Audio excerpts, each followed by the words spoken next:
एकांत कर लो।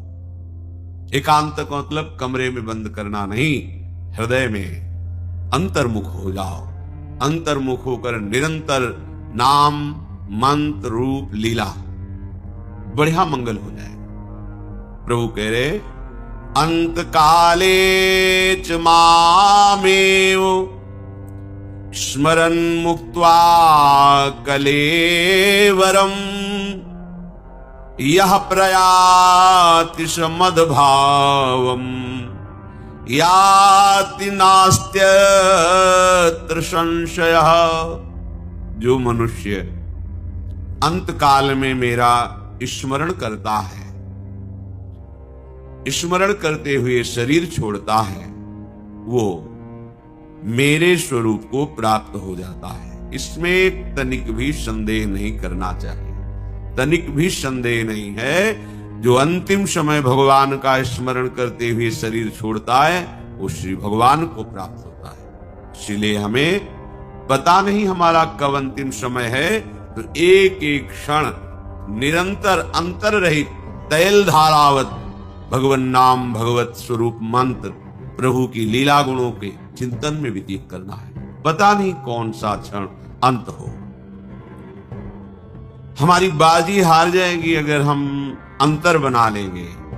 यही बड़ी हानि होगी, यही बड़ी विपत्ति होगी, यही सबसे बड़ा चूक होगी जिसकी कई जन्मों में भी हम पूर्ति नहीं कर पाएंगे। एक क्षण भी अंतर न पड़े। राधा राधा राधा वल्लभ श्री हरिवंश हमारी जिह्वा पर नाम चलता रहे।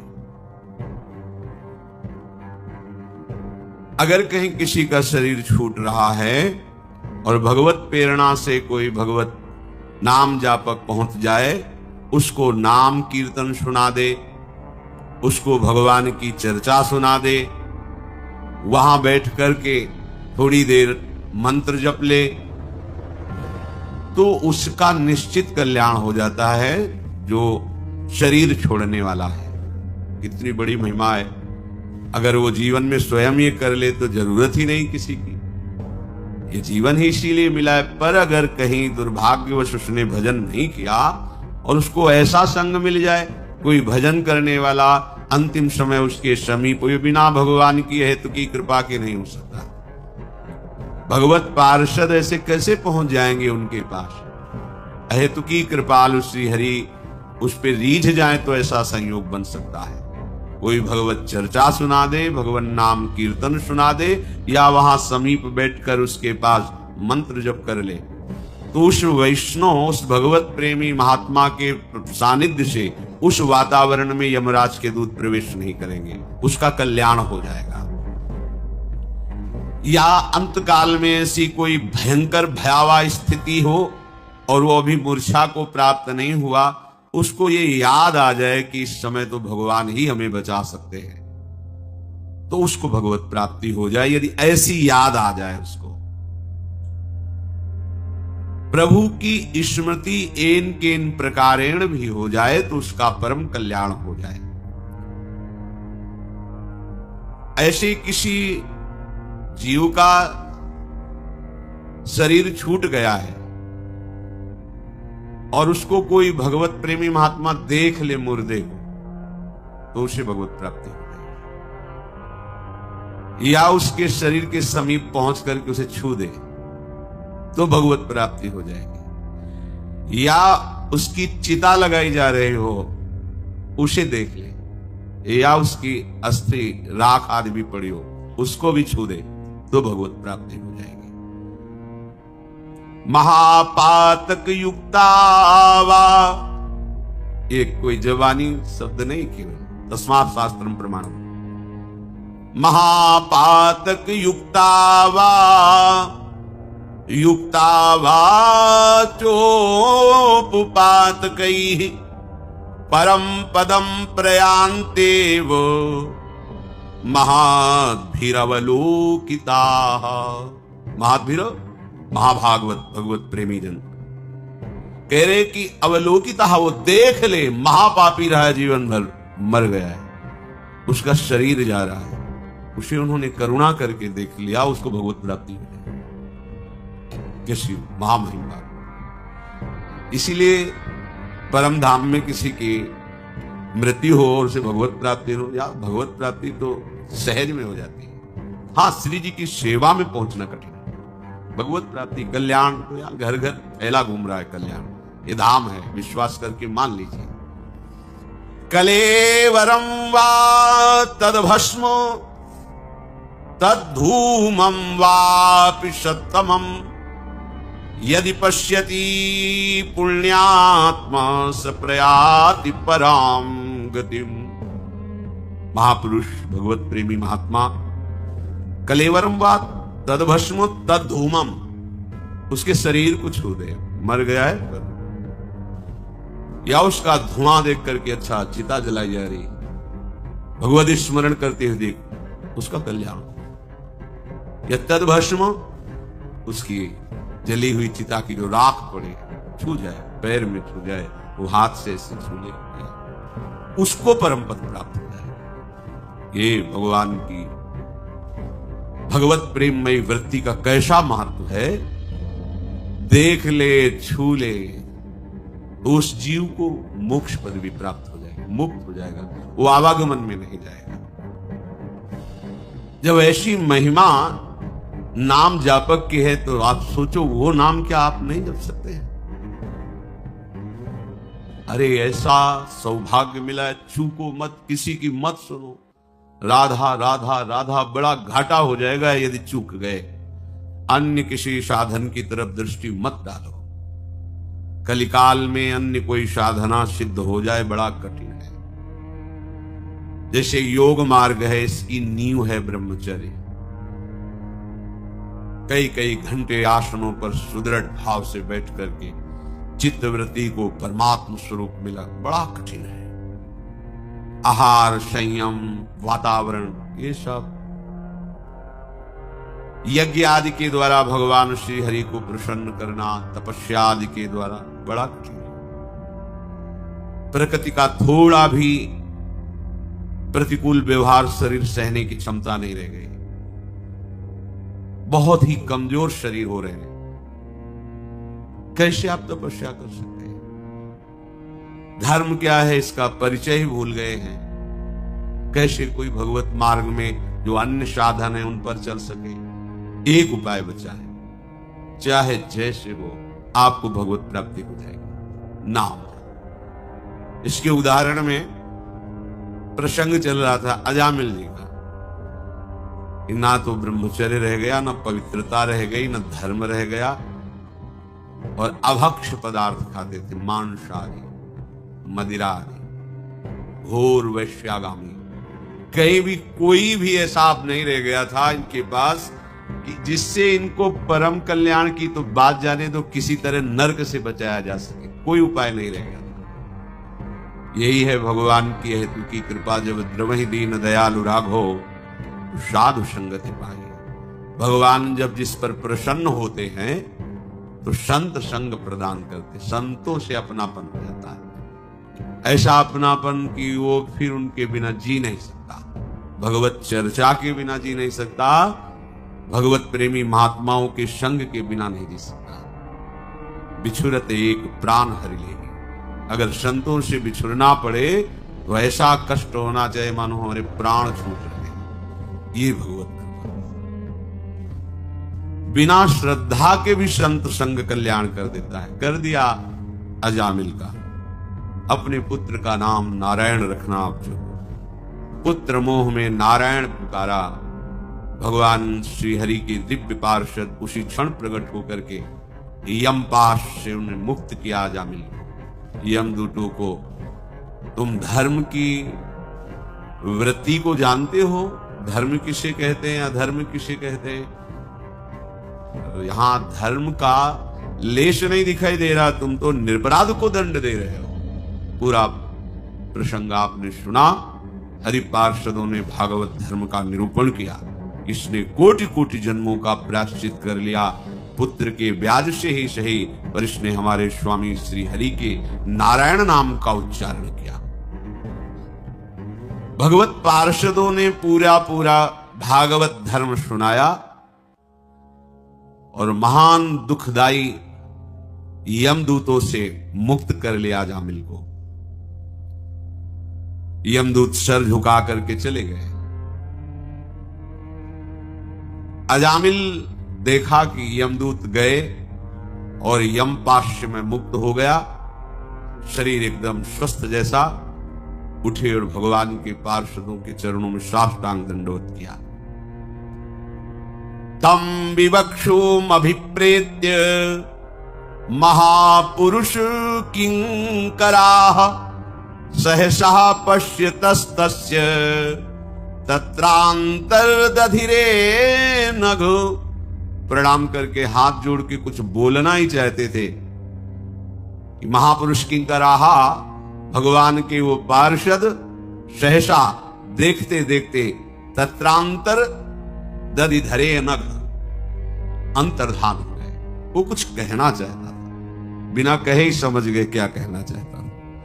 अजामिल के हृदय में आया कि पुत्र के बहाने नारायण बुलाया तो इन महान दुर्लभ भगवत पार्षदों के दर्शन, यमपाश से मुक्ति, यदि मुझे कुछ भी समय दे दिया जाए तो मैं पूरे चित्त से नाम को जपूं, नाम मैं हो जाऊं, ऐसा प्रार्थना करना चाहते थे। पर बोलने का अवसर नहीं दिया भगवत पार्षदों ने, अंतर्धान हो गए।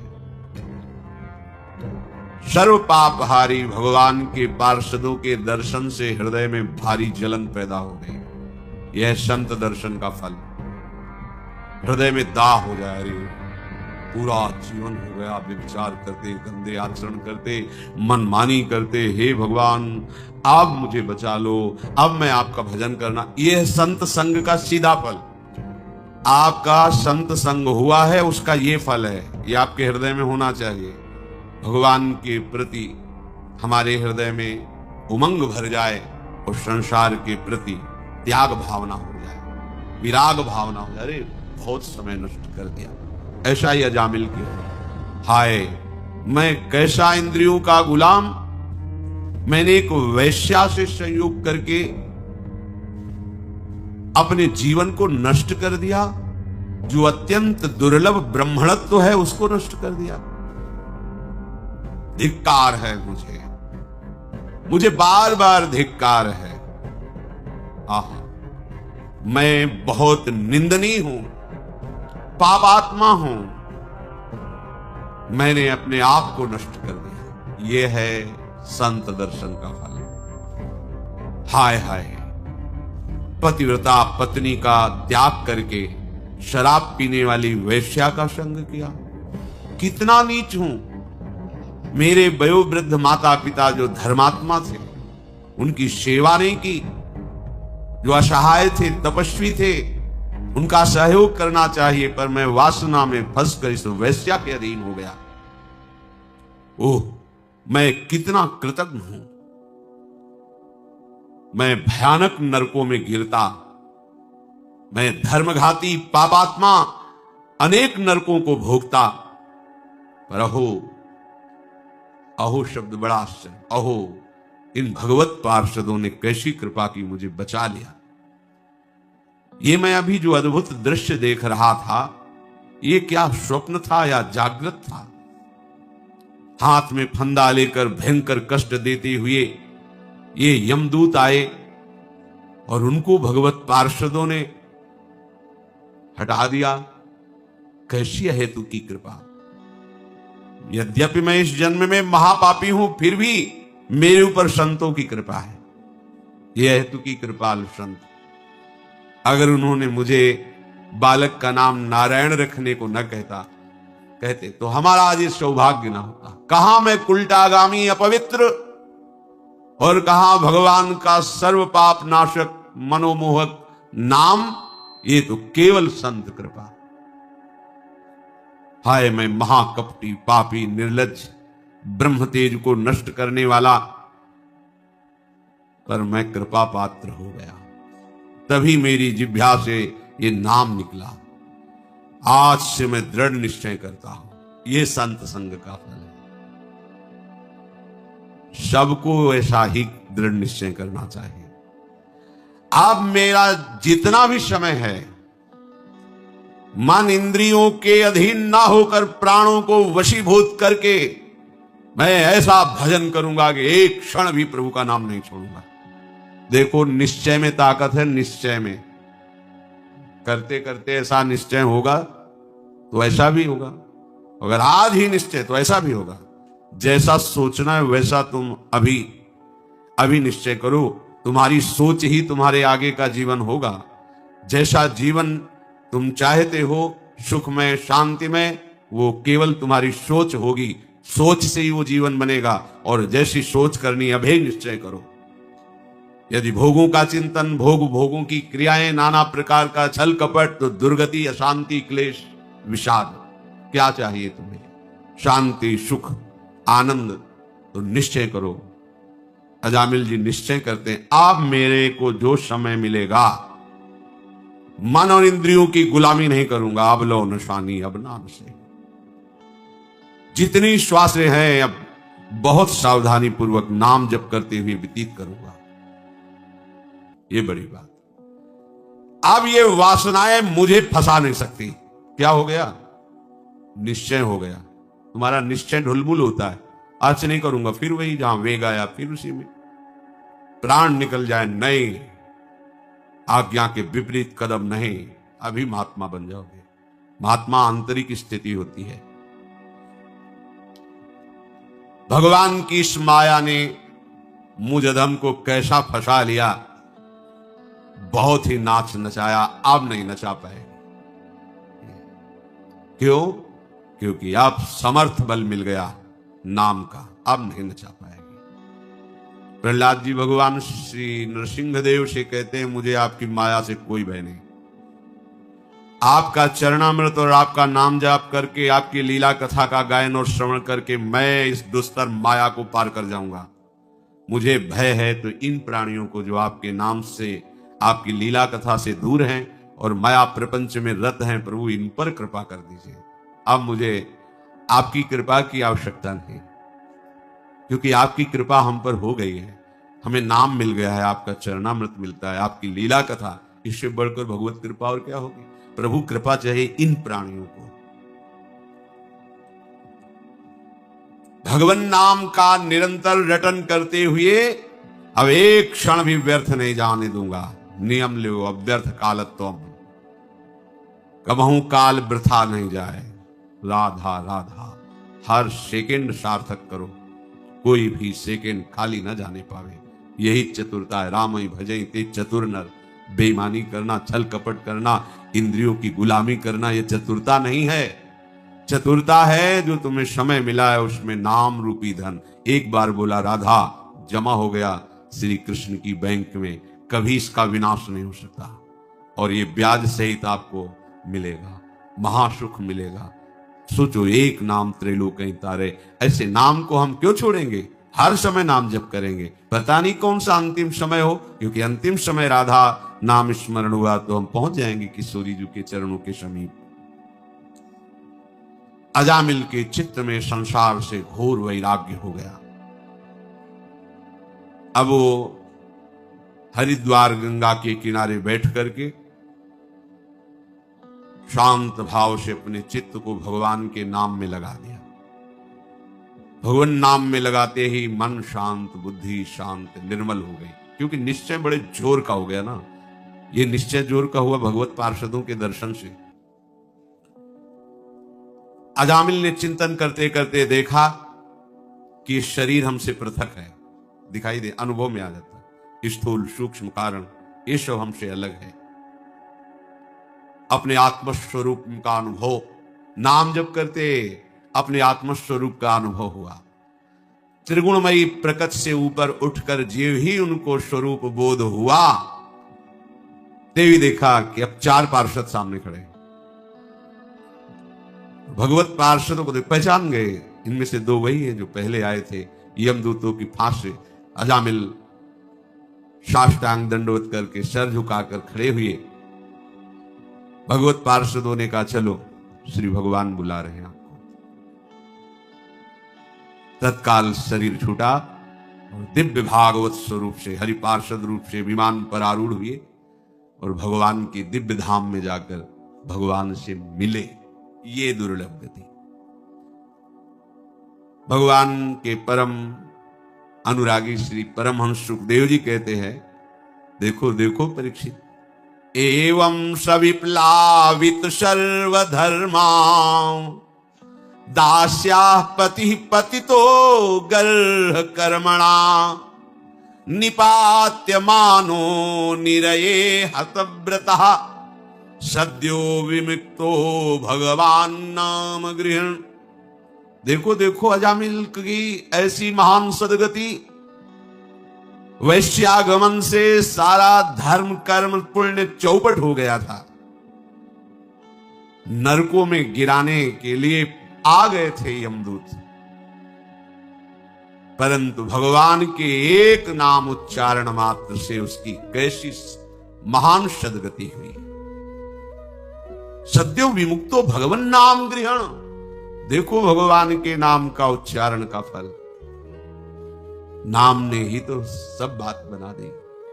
वेदांत पढ़ने की जरूरत नहीं है कि मैं शरीर नहीं हूं, नाम जप करो अलग एकदम दिखाई देगा, अलग दिखाई देगा। देखो ना जामिल को कैसे अनुभव हुआ स्वरूप का, नाम जप करो सब हो जाएगा, अलग से कुछ करने की जरूरत नहीं। अलग से करोगे तो विक्षेप हो जाएगा, क्योंकि सोहम और दासोहम का मार्ग ऐसे है। ज्ञान के पंथ कृपान के धारा परत खगेश लगे नहीं बारा, और दासोहम में करो सदा तिनके रखवारी, जिम बालक राखे महतारी। आंख मूंद के दौड़ो, वात्सल समुद्र हरि तुम्हें ऐसे घेरे हुए गिर भी नहीं सकते। वहां परत खगेश लगे नहीं बारा, ज्ञान के मार्ग में गिरने में देर नहीं लगती, और बचाने वाला कोई है नहीं, क्योंकि तुम खुद ब्रह्म हो, बचो माया से। सत्यो विमुक्तो, देखो ना एक नाम ने सत्य माने तत्काल काम बना दिया। नातः परम कर्म निबंध कृंतनम मुमुक्षताम तीर्थ पदानुकीर्तनात् नयत पुनः कर्म सुसज्जते मनो रजस्तमोभ्याम कलिलम ततोन्यथा। एक कर्म बंधनों का नाश कर देना बहुत कठिन है, बहुत कठिन है। जो इस संसार बंधन से मुक्त होना चाहता है, ध्यान से सुन ले। अपने श्री चरणों के स्पर्श से तीर्थों को तीर्थ बनाने वाले प्रभु के जो जन हैं, उनका संग तीर्थपाद श्री हरि के नाम से प्रीति कराता है। बिना संग के नाम में न परिचय होगा न प्रीति होगी। भजन न होई संग बिनु, भजन बिना नहीं प्रेम। छिन्हु भजन न छाड़िए, धरिए या ध्रुव नेम। प्रभु से प्रार्थना करे, हे दीन बंधु दया करके नाम जापक संतों का संग दे दीजिए, भगवत प्रेमी महात्माओं का सानिध्य दे दीजिए। जिसको संत संग मिल गया और नाम की महिमा सुनने को मिली, नाम जपने का उत्साह मिला, इससे बढ़कर और कोई साधना नहीं है। नाम का आश्रय लेने से नयत पुनः कर्मसु सज्जते मनो रजस्तमोभ्याम कलिलम ततोन्यथा। आहा, कोई भी कर्म दलदल उसे फंसा नहीं पाएगा। कर्म को दलदल की तरह कहा गया, जिससे दलदल में गिर जाए तो निकलना असंभव। नाम का आश्रय ले लो, दलदल ही नहीं रहेगा, सूख जाएगा। नाम लेत भव सिंधु सुखाही, करो विचार सुजन मन माही। न नौका की जरूरत है, न तैरने की जरूरत है। राधा सूख ही जाएगा, समुद्र ही सूख जाएगा। आराम से चलो। प्रभु के नाम के अतिरिक्त और ऐसी किसी साधना में सामर्थ्य नहीं है। बैठा लो हृदय में, दौड़ भाग बंद करो। चाहे और कोई साधना करो, रजोगुण और तमोगुण अपना प्रभाव दिखाता रहेगा। पापों का पूरा पूरा प्रायश्चित नहीं होगा। रजस्तमोभ्याम कलिलम ततोन्यथा। एकमात्र नाम ऐसा है कि रजोगुण तमोगुण का नाश करके, सात्विक विकास करके त्रिगुणातीत स्थिति प्रदान कर दे। ये बड़े आश्चर्य की बात है कि जिस स्वरूप का बोध करने के लिए बड़ी कठिन साधनाएं बताई गई, नाम जब से सहज में कोई भी ऐसा। अभी पीछे एक दिन स्वाध्याय कर रहे थे, उसमें लिखा था कि कुंडलनी जागृत और सुषुम्ना नाड़ी का खुलना ये बहुत कठिन। गोपाल शास्त्र नाम में भी सुषुम्ना मार्ग संचारी, सुषुम्ना नाड़ी खुल जाती मानो ब्रह्माकार होती, ये नाम से स्वाभाविक हो जाती है, स्वाभाविक हो जाती। कुंडलनी के जागरण में जो बड़े बड़े विघ्न हैं, नाम जप को पता भी नहीं चलता, वो जागृत हो जाती है। सुषुम्ना मार्ग अपने आप संचरित हो जाता है। कुछ उसको इन सब विषयों का न पढ़ने की जरूरत है न कुछ करने की जरूरत है। राधा राधा राधा, हर समय नाम जप, सब सिद्धियां सब वैभव भगवान के ही तो नाम में छुपा हुआ है। परीक्षित, ये जो हमने तुम्हें बताया ये गोपनीय है। गोपनीय शब्द इसलिए कहा कि सब नाम पर विश्वास नहीं कर पाएंगे, नहीं कर पाएंगे। रोज चर्चा होती है, क्या आपको निरंतर नाम जपने में भाव बना? नहीं। कोई बिरला ऐसा जिसकी ये बात हृदय में बैठ जाए कि वो मुझे तो बहुत बड़ी बात मिल गई, बहुत बड़ी वस्तु मिल गई। छोटा न समझो नाम को, इतना बड़ा अंकुश होता है, विशाल मत वाले गजराज को घुटनों के बल लाने के लिए पर्याप्त है। एक अंकुश मार घुटने टेक देगा, जैसा कहेगा महावत वैसे चलना पड़ेगा। ये नाम अंकुश है, ये काल को भी घुटने में ले आवे, ऐसा अंकुश है नाम।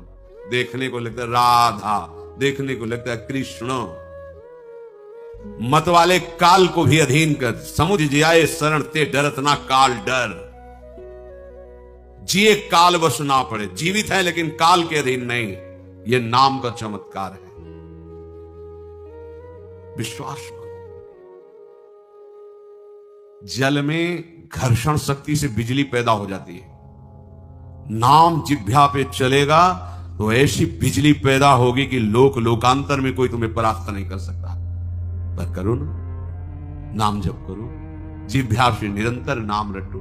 मारे घूम रहे हैं दुख निवृत्ति के लिए, कुछ नहीं होना।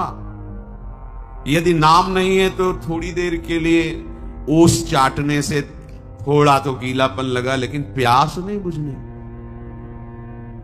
ये प्रभु के चरणारविंद की शीतल धारा भक्ति की छोड़कर, नाम की छोड़ करके अन्य साधन रूपी ओस कण चाटने से प्यास नहीं बुझेगी। राम राम राम जी जौलो तू न जपी है, तौलो तो कहूं जाए तिहूं ताप तपी है। सुरसर तीर बिन नीर दुख पाई है, सुरतर उतरे तो ही दारिद सताई। गोस्वामी जी ने महामहिम नाम की महिमा, कहीं भी भाग के जा तू कहां जाएगा, कोई तेरा दुख निवृत्ति का उपाय नहीं। क्योंकि जिससे तू दुख निवृत्ति चाहता वो भी काल से तो भयभीत ही है। जो काल को भयभीत कर दे वो है भगवान नाम। ले लो, प्रभु के नाम का आश्रय ले लो, प्रभु के नाम का निरंतर जप करो। जो पुरुष श्रद्धा और विश्वास पूर्वक ये बात सुने और इसे जीवन में उतारे, तो चाहे जितने पातक हो गए उसे और कोई प्रायश्चित करने की जरूरत नहीं। ये नाम ही समस्त पातकों का नाश करके भगवत प्राप्ति करेगा। परीक्षित जी ने पूछा, भगवान एक बात हमारे मन में और आ रही, आज तक हमने कभी किसी इतिहास में, कभी किसी ग्रंथ में ये नहीं सुना कि किसी ने यमदूतों का अपमान करके भगा दिया हो। अपमान ही उनकी फांस काट दी, और तुम नहीं जानते हो धर्म का क्या स्वरूप है। धर्मराज के दूत बनते हो, ये निष्पाप हो गया है, चलो भागो यहां से। भगवान के पार्षदों की महामहिम तेज वृत्ति के आगे यमदूत कांप रहे थे और भाग गए। फिर क्या हुआ जब वो गए यमराज के पास, तो वहां फिर क्या हुआ ये मुझे जानने की इच्छा है। क्योंकि धर्मराज के शासन का त्रिभुवन में कोई उल्लंघन कर सके ऐसा कोई नहीं। काल दंड उनके हाथ में रहता है, धर्मराज के हाथ में काल दंड रहता है। यमपाश में बांध ले, काल दंड का प्रहार कर दे, कोई भी त्रिभुवन में ऐसा नहीं कि उससे बचाव पक्ष कर सके। ये बड़े बड़े लोकपालों को अलग अलग, जैसे वरुण पाश, भगवान वरुण देव के पास, वो वरुण पास में बांध ले, निकलने के सामर्थ्य किसी की नहीं। जैसे इंद्र के हाथ में वज्र, प्रहार कर दे अमोघ अस्त्र। भगवान ने ऐसी दिव्य शक्तियां बड़े बड़े ईश्वर कोटि के लोकपालों को दे रखी है। बोले आज तक कोई धर्मराज के शासन का उल्लंघन कर दे ऐसा कहीं इतिहास में वर्णन नहीं। क्या हुआ, इसके बाद क्या हुआ? भगवान श्री सुखदेव जी कहते हैं, भगवत पुरुषैराजन याम्याः प्रतिहतोद्यमाः पतिं विज्ञापयामाशुर यमं संयमनीपतिम। संयमनीपुरी के स्वामी परम शासक यमराज के पास जाकर उनके दूतों ने सर झुकाकर प्रणाम किया और कहा, प्रभु संसार के जीव 3 प्रकार के कर्म करते हैं, पाप, पुण्य और पाप पुण्य से मिले हुए, और उन जीवों के कर्मों का फल देने वाले केवल शासक आप हो। क्या और कोई शासक है क्या? प्रश्न किया जाता कि अभी तक तो हम समझते रहे कि त्रिभुवन में कर्मों का परिणाम देने वाले आप ही न्यायाधीश हैं, क्या कोई और शासक है क्या? यदि संसार में प्रभु दंड देने वाले बहुत शासक होंगे तब तो निर्णय व्यवस्था डगमगा जाएगी। कोई कुछ निर्णय करेगा, कोई कुछ निर्णय करेगा। कितने हैं दंड देने वाले शासक इस त्रिभुवन में? क्योंकि कर्म करने वाले अनेक हो सकते हैं, लेकिन न्याय करने वाला एक होना चाहिए। तो अभी तक तो हम आपको ही समझते रहे जगत का स्वामी, निर्णायक, पर ये क्या नाम मात्र के बहुत से शासक हो सकते हैं? इसलिए पाप पुण्य का हिसाब होना तो फिर बहुत मुश्किल पड़ जाएगा। अपने अपने हिसाब से अगर कई शासक होंगे, निर्णय करेंगे, किसकी बात मानी जाएगी? प्रभु, आज तक देखा गया है कि आपके द्वारा नियत किए हुए दंड की अवहेलना करने की सामर्थ्य किसी में नहीं है। किंतु अभी अभी की बात है, 2 बहुत तेजस्वी महापुरुषों ने आपकी आज्ञा का उल्लंघन करके यमपाश को काट दिया। प्रभु, आपकी ही आज्ञा से हम गए थे, एक पापी को यातना गृह नरक की ओर ले आ रहे थे, तो उन दिव्य पुरुषों ने बलपूर्वक हमें डांटा और फंदे काट दिए। तो मैं जानना चाहता हूं कि वो कौन है जो आपके भी शासन का उल्लंघन कर सकता है। यदि आप अधिकारी समझते हो तो आप मेरे संशय का निवारण करें। प्रभु, बड़े आश्चर्य की बात हुई, उस पापी को हम दंड देने वाले ही थे कि उसके मुंह से निकल गया नारायण, और वो सिद्ध पुरुष आकर डरो मत,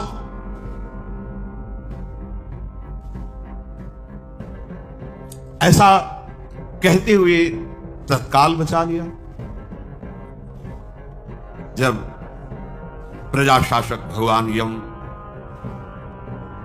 अपने दूतों का ऐसा प्रश्न सुना तो सबसे पहले हाथ जोड़कर मस्तक झुकाकर प्रभु श्री हरि को प्रणाम किया।